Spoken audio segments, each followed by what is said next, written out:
नमस्कार दोस्तों, business India channel में मैं आपका स्वागत करता हूं। दोस्तों, आज हम आपके लिए फार्मिंग से रिलेटेड एक और वीडियो कंटेंट लेकर आए हैं। लास्ट टाइम हमने जब पोल्ट्री फार्मिंग से रिलेटेड एक वीडियो कंटेंट बनाया था तो आपका रिस्पांस उस वीडियो के लिए काफ़ी अच्छा था। उसके लिए मैं आपका बहुत ही धन्यवाद करना चाहता हूं। दोस्तों, आज हम बात करने वाले हैं डक फार्मिंग के बारे में।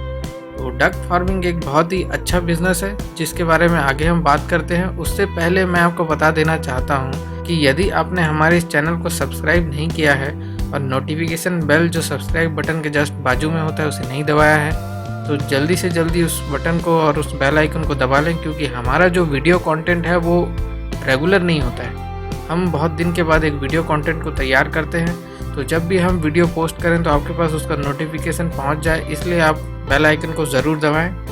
तो दोस्तों, चलिए इस वीडियो में अब आगे बढ़ते हैं और डक फार्मिंग की शुरुआत करते हैं। दोस्तों, आमतौर पर देखा जाए तो बतख एक वाटर बर्ड है, जल पक्षी है। लेकिन जब इंसानों ने इसे घरेलू रूप से अपनाया, इसमें ब्रीडिंग वगैरह शुरू की, तो यह अपने नेचुरल रूप से हट गई। अब इनका उपयोग आमतौर पर मीट प्रोडक्शन और एग प्रोडक्शन में किया जाता है। बतख का जो पॉपुलेशन है, जो टोटल पोल्ट्री पॉपुलेशन का 10% हिस्सा कवर करती है। चिकन के बाद एग प्रोडक्शन में यह दुनिया में दूसरे स्थान पर है। वैसे देखा जाए तो इनका उत्पादन देश में किसी भी हिस्से में फ़ायदेमंद होता है, लेकिन नॉर्थ ईस्टर्न और जम्मू एंड कश्मीर रीजन जो है इसके लिए बेस्ट होती है, क्योंकि यहाँ पर रिसर्च एंड ट्रेनिंग सेंटर्स वगैरह हैं, ब्रीडिंग सेंटर्स वगैरह हैं और सेंट्रल डक ब्रीडिंग फार्म भी वहीं हैं। दोस्तों, अब आगे देखते हैं कि डक फार्मिंग पोल्ट्री फार्मिंग से कैसे ज़्यादा फायदेमंद है या दोनों में क्या डिफरेंस है। दोस्तों, डक फार्मिंग के लिए व्यवस्थित और एलोबोरेट हाउसिंग की ज़रूरत नहीं होती है। डक फार्मिंग आप नॉर्मल बैकयार्ड या फिर किसी तालाब में ऐसे घर से ही शुरू कर सकते हैं। बतख किसी मुर्गी के मुकाबले एक साल में ज़्यादा अंडे देती है। एक बतख के अंडे का वज़न और साइज़ किसी मुर्गी के अंडे के वज़न से 15 से 20 ग्राम ज़्यादा होता है। बतख का ध्यान मुर्गियों के मुकाबले कम रखना पड़ता है। बतख अपने खाने का इंतजाम दाना चुगकर यहाँ वहाँ घूमकर ज़मीन के इंसेक्ट्स वगैरह, अर्थवर्म्स, स्मॉल फिश आदि को सेवन करके कर सकती है। लेकिन व्यवसाय की नज़र से भी अगर हम देखें तो बतख ज़्यादा उम्र तक जीवित रह सकती है और इनकी उम्र 2 साल से अधिक होती है। बतख बहुत ही जल्दी बड़ी होती है और मजबूत शरीर होने की वजह से ये रोगों से लड़ने में, संक्रमण से लड़ने में काफ़ी क्षमताशील होती है। लगभग 90 से 95% बार यह देखा गया है कि डक के जो अंडे देने का समय है वो 9 बजे से पहले होता है, जो व्यवसाय की नज़र से भी काफ़ी अच्छा है और लेबर कॉस्ट को सेव करता है। डक्स के लिए सूटेबल फार्मिंग सिस्टम्स, अगर आप कॉस्ट सेविंग तरीके से डक फार्मिंग करना चाहते हैं तो उसके लिए सूटेबल फार्मिंग सिस्टम डक कम फिश फार्मिंग, और दूसरा है duck farming with rice cultivation. अभी डक कम फिश फार्मिंग में क्या होता है कि डक के साथ मछलियों का भी पालन किया जाता है, जिसमें क्या होता है डक्स के जो वेस्टेज हैं वो मछलियों के लिए खाना बन जाती है और मरी हुई मछलियाँ या फिर मछलियों से ही डक का खाना भी हो जाता है। लगभग एक तालाब में 200 से 300 बतख काफ़ी होती हैं। और सेकंड जो है duck farming with rice cultivation, इसमें क्या होता है, इसमें फ़ायदा ये होगा आपको कि इंसेक्ट कंट्रोल हो जाएगा। वो कीड़े मकोड़े जो होते हैं खेतों में उसको खा लेंगे। इनका जो वेस्टेज वगैरह होता है वो खाद का काम करता है। और बतख क्या करते हैं, खेतों में दाना चुगने के लिए मिट्टी को खोद देते हैं, जिससे मिट्टी को खोदने लगते हैं, जिससे क्या होता है वहाँ की मिट्टी जो है लूज़ होती है। ज़्यादा हवा, अच्छा हवा और मिट्टी के ढीलन की वजह से वहाँ की ज़मीन जो है उपजाऊ हो जाती है।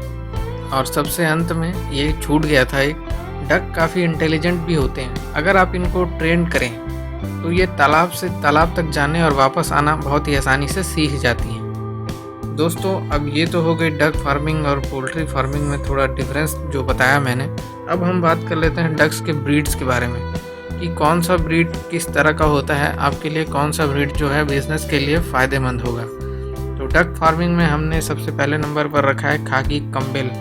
अगर हम अंडे देने वाले डक्स के बारे में बात करें तो खाकी कम्बेल का नाम जो है एग प्रोडक्शन के लिए सबसे बेस्ट है।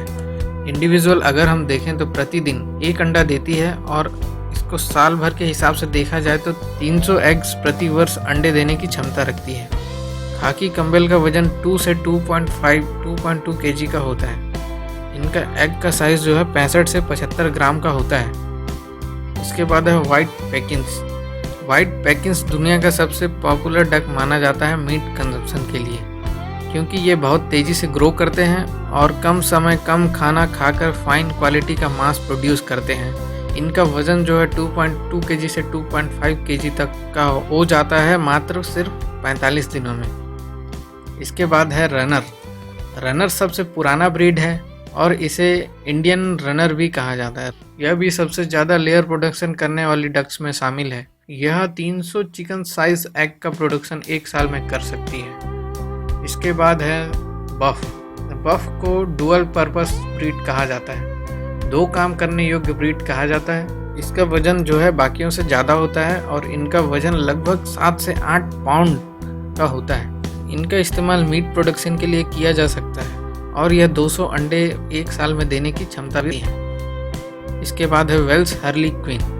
वेल्स हार्लीक्विन एक एंडेंजर्ड स्पीसीज भी है। ये बहुत ही लाइट वेट होते हैं और 300 एग्स पर ईयर देने की क्षमता रखते हैं। इसके बाद है मैकपल।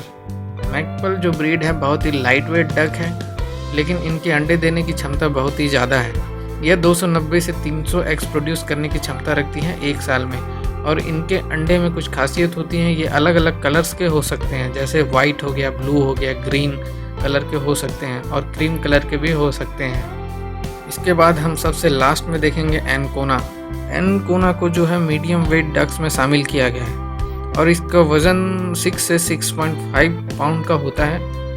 यह भी डुअल पर्पस के लिए बहुत ही अच्छे होते हैं। डुअल पर्पस में क्या होता है कि इनका इस्तेमाल जो है मीट प्रोडक्शन में भी किया जा सकता है और अगर आप एग प्रोडक्शन करना चाहते हैं तो एग प्रोडक्शन में भी किया जा सकता है। दोस्तों, आज का हमारा जो वीडियो कंटेंट है वो यहीं तक था।